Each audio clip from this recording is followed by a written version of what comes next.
मिट्ठू मिट्ठू तोता डाली ऊपर सोता, हरी मिर्ची खाता। नहीं नहीं, हरी मिर्ची तीखी लगती है बुढ़िया।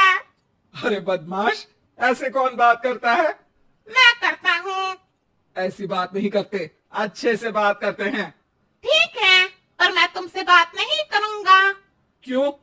तुमने कहा ना अच्छे से बात करते हैं, लेकिन तुम तो बहुत बुरी हो बुढ़िया। अरे मैंने तेरा क्या बिगाड़ा है रे मिट्ठू? कल ही पड़ोसी की छत पे सूख रही डाल ले आई थी तुम। सावन का महीना पवन करे शोर, डाल उठा के ले आई बुढ़िया कैसी चोर। अरे अरे मिट्ठू चक्रवर्ती, इतने जोर से मत बोल, सब सुन लेंगे। मेरी एक शर्त है। अबे तोते कहीं के, चल बोल। एक तो मुझे देख के कोई सीटी नहीं मारेगा, मुझे पसंद नहीं है। दूसरा, मैं घर में रहूंगा, पिंजरे में नहीं। हाँ चल मान लूंगी, पर कहीं उड़ मत जाना। पागल हूँ क्या? यहाँ पोपट को फोकट में खाना मिलता है, तुम मेरी शर्त मानती हो? अरे जंगल में दंगल करने क्यों जाऊंगा, जब इधर ही मंगल हो रहा हूँ तो। तू तो बहुत चतुर है रे। हाँ, सीखो कुछ मुझसे। अरे ज्यादा चोंच मत चला, ले पिंजरे से बाहर आ जा। और जोर से मत बोलना चोरी के बारे में, बाबूजी सुन लेंगे तो लड़ाई हो जाएगी घर में। तू चाहता है कि घर में लड़ाई हो? हाँ, चाहता हूँ चाहता हूँ चाहता हूँ। लड़ो लड़ो लड़ो, बहुत मजा आएगा। लड़ते हुए लोग, बेवकूफ लोग मुझे अच्छे लगते हैं। अरे राम राम राम, कैसा मिट्ठू है रे तू? बुढ़िया बुढ़िया रोटी चोरी करती खोटी, राम राम करती पर उल्टे काम करती। ए मिट्ठू, अंदर कर दूंगी। बाहर निकल के जुबान फड़फड़ाएगा तो पिंजरे में पंख फड़फड़ाने पड़ेंगे, समझे? माफी चाहता हूँ बुढ़िया, माफ कर दो। और ये बुढ़िया बुढ़िया मत बोला कर मुझे। हाँ हाँ शीला, बहुत जवान है ना तू। कल ही तो घुटने में दर्द था। वैसे एक बात बता, जब तेरा सर दर्द होता है तो तू बाम घुटने में लगाती है क्या? क्यों मुए, ऐसा क्यों पूछ रहा है? क्योंकि तेरा सर तेरे घुटने में है ना बुढ़िया। तभी वहाँ बाबूजी आ जाते हैं। अरे क्यों रे मिट्ठू चक्रवर्ती, तू पिंजरे के बाहर? जमानत हो गई मेरी। अरे वाह अरे वाह, चल अच्छा है, बाहर ही रहना पर उड़ना मत। अरे फिकर नॉट, तुम जैसे धर्मात्मा आदमी को छोड़ के कहीं नहीं जाऊंगा। अरे चापलूसी मत कर, भजन कर। नहीं नहीं नहीं, पहले भोजन करूंगा। मिट्ठू खाने लगता है। सतीश को देखने लड़की वाले आ रहे हैं परसों। अरे इतनी जल्दी? मुझे बहुत सारे काम करने पड़ेंगे। हाँ, ऐसा क्या करना है? अरे दहेज की लिस्ट भी तो बनानी है। कार लूंगी, 10 लाख नगद लूंगी, जेवर, LCD, TV, double door fridge, सोफे, फर्नीचर। अरे तुमको पता है ना दहेज लेना पाप है। एक बार पाप करके अगर जिंदगी भर का ऐशो आराम मिले तो ऐसे पाप अच्छे ही होते हैं जी। मुझे तो शर्म आती है तुम्हें अपनी पत्नी कहते हुए। अरे ठीक है ना, तो पत्नी की जगह वाइफ बोल दिया करो। अरे मैं तुमको अपनी धर्म पत्नी मानता था। पर तुम तो बेशर्म पत्नी निकली। अरे मिट्टू चुप हो जा, मेरे सामने से चली जाओ। अरे आपके पीछे खड़ी हो जाऊंगी तो बोलेंगे कि पीठ पीछे बातें करती है। वाह बुढ़िया वाह, बढ़िया जोक, ठोको ताली। मिट्टू चुप। देखिए जी, मैं तो दहेज भी लूंगी और बहू से काम भी करवाऊंगी। रोक सको तो रोक लो, रोकना ही नहीं चाहता। चली जाओ यहाँ से। बाबा बुड्ढे, बढ़िया जोक, लेकिन उतना मजा नहीं आया, एक और सुनाओ। मिट्टू चुप हो जाओ। माँ वहां से चली जाती है। शाम को घर वाले महाभारत देख रहे हैं। मिट्टू, ये धर्मराज युधिष्ठिर हैं, झूठ नहीं बोलते थे, हमेशा सच बोलते थे। तू भी ना हमेशा सच बोला कर। सच बोलने से क्या होगा? अरे पुण्य मिलेगा, स्वर्ग मिलेगा। अरे तुमसे क्या मिलेगा? अभी की बात करना बुड्ढे। तू है तो तोता, लेकिन शायद तुझे किसी लोमड़ी ने पाला है। छी छी यार, अपनी पत्नी को लोमड़ी बोल रहे हो? अरे मैं तब की बात कर रहा हूँ जब तू जंगल में रहता था। नहीं नहीं, उसी को बोल रहे थे। रुको, अभी लड़ाई करवाता हूँ, अभी करवाता हूँ। अरे ओ तोते, अच्छा ये ले, ये टॉफी ले ले और अच्छी और सच्ची बात किया कर। रोज टॉफी मिलेगी, ठीक है? पक्का? हाँ हाँ पक्का। 2 दिन बाद घर पे सतीश को देखने लड़की वाले आते हैं। हाँ जी, कितने लोग हैं घर में? मैं सतीश और सतीश के बाबूजी। हाँ हाँ बढ़िया, कर दे पर आया मुझे, मैं भी तो इस घर का हूँ ना। अरे हाँ हाँ, ये है मिट्ठू चक्रवर्ती। अरे वाह, कितना प्यारा पैरट है। ये पैरट क्या होता है? मिट्टू को इंग्लिश में पैरट कहते हैं। ये सतीश तो मुझे इंग्लिश में इडियट ही कहता है। सतीश को इंग्लिश नहीं आती, इंग्लिश नहीं आती। देख बुढ़िया, तेरा पैसा डुबा रहा है तेरा बेटा। मिट्ठू, हम बात कर ले या तू ही करेगा? अरे चुप भी रहना थोड़ी देर। हमें तो लड़की पसंद है जी, सतीश को भी पसंद है। लड़की से भी पूछ लो एक बार, उसको तुम पसंद हो या नहीं? अरे चुप कर मुए, बना दूंगी एक। क्या? अब टॉफी टॉफी दूंगी। ये खाओ और चुप रह। सच की आवाज दबाने के लिए रिश्वत दी जा रही है। तुम्हें क्या लगता है एक टॉफी से तुम मुझे खरीद लोगी? 2 टॉफी लूंगा। बहन जी, आपकी कोई मांग हो तो? अरे माँ जी, मांग तो लड़की की रहती है ना, जो लड़का भरता है। अरे सतीश बेटा, तू रहने दे। नहीं नहीं नहीं, मांग तो नहीं है, पर क्या बहन जी? पर क्या? पर पर क्या बोलिए ना। पर दहेज लूंगी, दहेज लूंगी। अरे चुप मिट्ठू, वरना आज ही जंगल में छोड़ आऊंगा। अरे कल तो युधिष्ठिर बनने का, सच बोलने का बोल रहे थे। आपकी टॉफी खाई है, झूठ नहीं बोलूंगा। अरे बेटा मिट्ठू। देखिए देखिए, बुढ़िया को कार चाहिए, क्योंकि सतीश की हैसियत नहीं है खरीदने की। बुढ़िया को डबल डोर फ्रिज चाहिए, 10 लाख रुपया भी चाहिए। क्योंकि जैसे बेबी को बेस पसंद है, वैसे ही बुढ़िया को कैश पसंद है। फ्री फुकट का ऐश पसंद है। मिट्ठू, अब तो तेरी खैर नहीं है। बुढ़िया, तेरे हाथ नहीं पहुंचेंगे। ज्यादा नाटक किए तो छत पे से जो चोरी की थी वो भी बता दूंगा। चोरी? हाँ हाँ, पड़ोसियों की दाल चुरा लेती है और पकाते वक्त शिकायत भी करती है कि कैसी सस्ती दाल खाते हैं पड़ोसी। और पता है अब तक इस घर में काम वाली बाई क्यों नहीं आई? क्यों नहीं आई? क्योंकि तुम्हारा इंतजार था। मिट्टू की बात सुन के लड़की वाले वहां से चले जाते हैं। अरे क्या बिगाड़ा था रे हमने तेरा। एक तो तुझे पाला, खाना खिलाया, तेरी हर शर्त मानी, फिर भी तूने हमारा काम बिगाड़ा। सच बोलना चाहिए बुढ़िया, बाबूजी ने कहा था। अरे ठीक ही तो है, लड़की को झूठ बोल के इस घर में ले आते तो पाप ही लगता ना। शाबाश मिठू, चाहे खुद का नुकसान हो रहा हो, पर हमेशा सच बोलना चाहिए। अरे चल चल बुड्ढे, अपने बाप को मत सिखा। तुझे सच बोलना तो सिखा दिया, अब तेरी बदतमीजी भी छुड़वानी पड़ेगी मुझे। चलो, मैंने सच बोला, अब तुम अपना वादा भी निभाओ। टॉफी कहाँ है मेरी? बाबूजी मिट्टू को टॉफी देते हैं।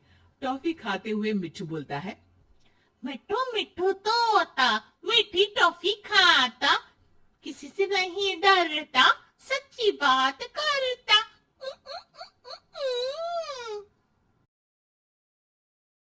सच बोलने वाली बहू। देखो ममता, मैं आज ऑफिस जाने के मूड में नहीं हूँ।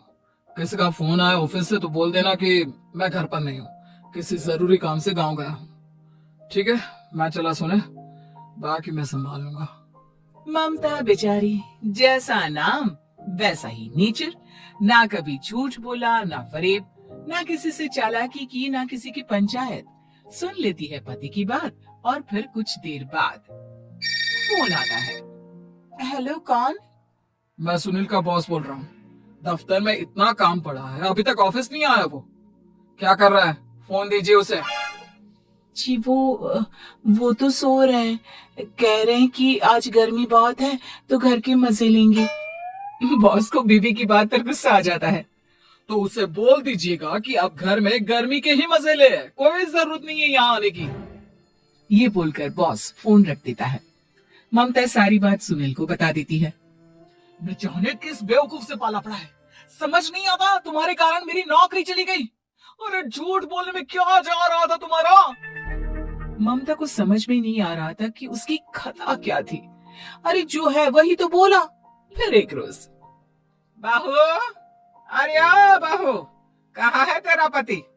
इस महीने घर के खर्चे के पैसे भी नहीं भेजे। क्यों, माँ बाप की फिक्र खत्म हो गई है क्या उसे? पाए लागू माँ जी, वो ये बोल रहे थे कि माँ को क्या है, घर का राशन, खेत का पैसा, मवेशी का दूध, फिर भी न जाने क्यों मेरे सर पर भार देकर बैठी है। तभी सुनील ममता के मुंह पर हाथ रख देता है। क्या रे कलमुह है, हटा बहू के मुंह से हाथ। अरे क्या क्या बोलता है तू? वो तो इसकी झूठ बोलने की आदत नहीं है, इसलिए पता चल रहा है। देख मेरी सास कितनी शरीफ है।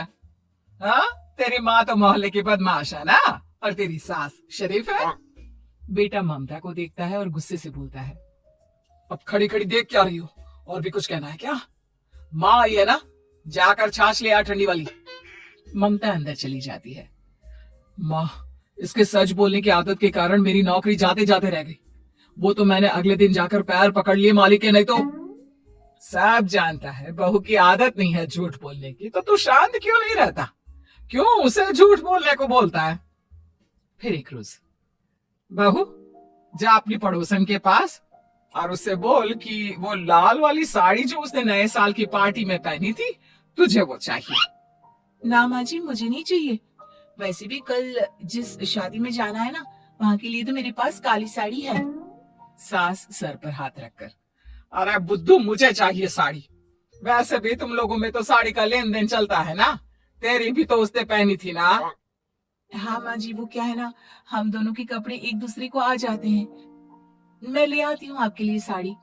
बहू पड़ोसन के पास जाती है। कैसी हो निर्मला, तेरी लाल साड़ी चाहिए थी। क्यों? तू तो बोल रही थी कि तेरे पास काली वाली साड़ी है, तू वही पहनेगी, फिर लाल का क्या करेगी? अरे मैं तो काली ही पहनूंगी, लेकिन मेरी सास ने देखी थी तेरी लाल साड़ी, वो नए साल की पार्टी में तूने पहनी थी ना, तो इसलिए वो मांग रही है। ये सुनकर पड़ोसन थोड़ा परेशान हो जाती है। देख ममता, तेरे लिए तो मैं एक बार को साड़ी दे भी देती, लेकिन तेरी सास के लिए नहीं। वो क्या है ना, तू तो जानती है कितनी गंदी आदत है तेरी सास की, खाया पिया सब कपड़े पर ही पोंछ देती है। मेरी लाल साड़ी बहुत महंगी वाली है, पता चले उस पर हल्दी तेल का निशान लगा हो।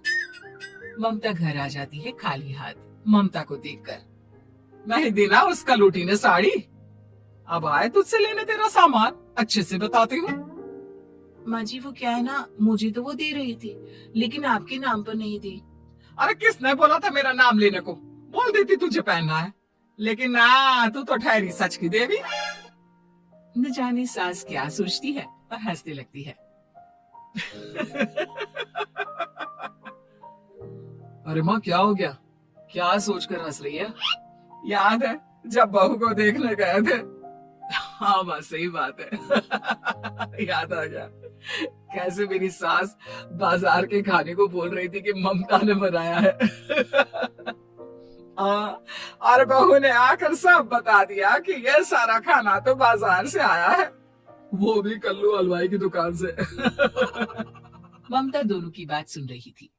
हाँ माँ जी, वो कल्लू हलवाई का ही था। मुझे तो आज तक पता नहीं चला कि माँ ने क्यों कहा कि मैंने बनाया है।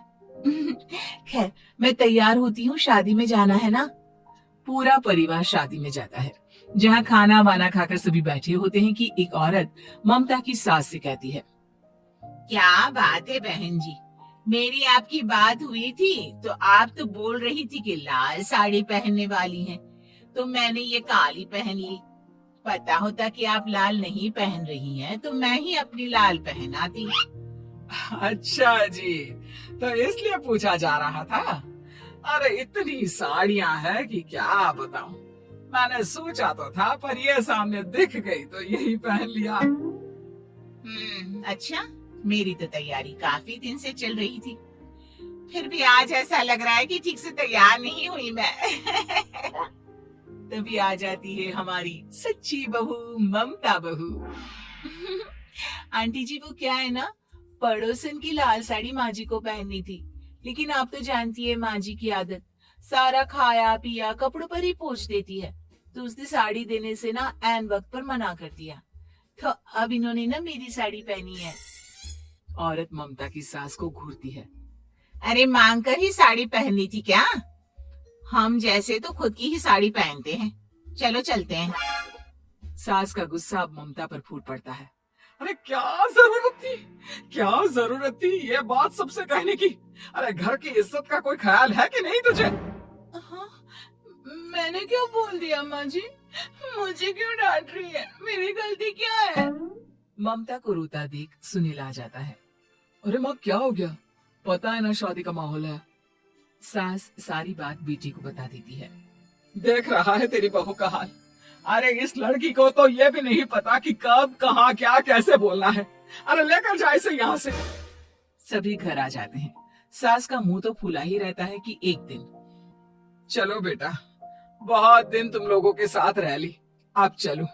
वैसे भी ऐसी बहू के साथ समय कैसे कटे, जो ना झूठ बोलती है ना लोगों की चुगली करती है। अरे गांव में ही ठीक हूँ मैं, कम से कम 4 घर की खबर तो मिलती रहती है, वो भी मसाला डालकर। कैसी बात कर रही है माँ? अभी तो आई है, रह जाना, कितना अच्छा लगता है तेरे रहने से घर। तभी ममता आ जाती है। अच्छा लगता है, लेकिन आप तो बोल रहे थे कि न जाने कब तक रुकेगी, जाने का नाम ही नहीं ले रही। जाए तो कम से कम घर में थोड़ा सा फ्री सा तो फील करूं, यही बोल रहे थे कल माँ जी आपके लिए। सास बेटे को देखती है, लेकिन क्या कहती बेचारी, जब अपना ही सिक्का खोटा हो। चली जाती है चुपचाप गांव। फिर एक रोज घर की घंटी बजती है। सामने खड़ा होता है सुनील का बॉस। सुनील है क्या घर में? वो क्या ना, मैं यहाँ से गुजर रहा था तो सोचा थोड़ा ऑफिस का काम डिस्कस कर लूं। ममता कुछ कहती कि तभी वहां सुनील आ जाता है। अरे बॉस, आप आइए आइए। क्या बात है, घर तो बहुत सुंदर है। वैसे भाभी जी, आपकी खूब बातें सुनी है कि आप कभी झूठ नहीं बोलती। ये तो पता नहीं, लेकिन हमेशा सर कुछ न कुछ ऐसा बोल देती हूँ जिससे परेशानी हो जाती है। मैं ऐसा नहीं चाहती, लेकिन क्या करूँ। खैर, बॉस कुछ देर रुकता है, काम की बात होती है। ममता के साथ सब चाय पीते हैं और जैसे ही बॉस जाने को मुड़ता है कि क्या जी, कितने नेक इंसान है, फालतू ही आप खड़ूस और निकम्मा बोलते हैं इन बॉस को। अब क्या, बॉस के कान तक खुद के लिए अनमोल वचन पड़ जाते हैं और फिर ओह, तो ये बात है। और क्या कहता है ये? अरे बॉस, आप भी किसकी बात पर विश्वास कर रहे हैं? अरे इससे तो ये भी नहीं पता कि आलू प्याज कहाँ रखा है। अरे ये क्या जाने क्या बोलना है क्या नहीं बोलना है। मतलब जो मुंह में आ रहा है बोले जा रहा है। भाभी जी, आप बताइए। नहीं नहीं बॉस, लग रहा है कि कुछ गलत बोल गई मैं। वैसे ये सिर्फ इतना ही बोलते हैं कि आप में कोई टैलेंट है ही नहीं, आपकी नौकरी इन्हीं के कारण तो बची हुई है। अरे पास कर ले अम्मा, अब क्या करवा कर मारेगी, बड़ी मुश्किल से तो नौकरी बची थी मेरी। सही कहा, बची थी लेकिन अब निकल गई। तेरे टैलेंट के भरोसे चल रही है ना मेरी नौकरी, अब देख तू। अच्छा, तो आप भी यही मानते हैं? वैसे ये बात तो है, सुनील काफी टैलेंटेड है। बॉस चला जाता है। सुनील सिर पकड़कर बैठ जाता है। माना सच बोलना एक अच्छी आदत है, लेकिन ममता आज का समय ऐसा नहीं है। तुझे थोड़ा सा समाज को देखकर खुद को बदलना होगा, समझी? जी मुझे तो पता ही नहीं चलता कि मैं क्या गलत कर रही हूँ। यकीन मानिए मैं जानबूझकर नहीं करती। सुनील सोच लेता है कि वो किसी न किसी तरह अपनी बीवी के इस भोलेपन का इलाज करके रहेगा, लेकिन सवाल ये है कि कैसे का जवाब अब मिल जाता है। और फिर एक रोज ममता की माँ आती है।